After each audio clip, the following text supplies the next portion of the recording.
دوستان یه نکته‌ای رو میخوام در رابطه با تقسیم بندی فویلا بهتون بگم. ببینید من الان دارم یه لایت گوش تا گوش پیچیدم در واقع، و اینکه اومدم فویل اولیمو عمودی پیچیدم، فویلای بعدی به صورت افقیه. خیلی مهمه که ما این فویل پیچی رو در قسمت دو طرف سر رعایت بکنیم. ببینید من 4 تا فویل این قسمت سر دارم، دقیقاً این طرف سرم 4 تا فویل افقی و یه فویل عمودی دارم.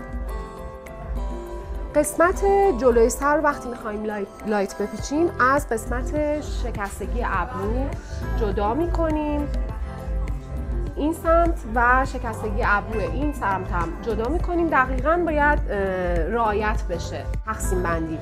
و یه نکته دیگه که وقتی ما یه لایه آزاد رو بین فویلامون داریم، وقتی فویل آخر قسمت کنار سر رو میپیچیم باید اون لایه آزاد رو رعایت کنیم و بذاریم.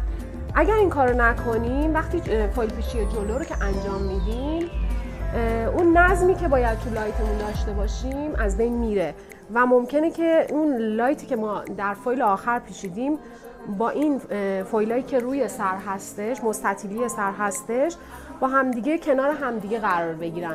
پس این نکته هم حتما سعی کنین رعایت کنین.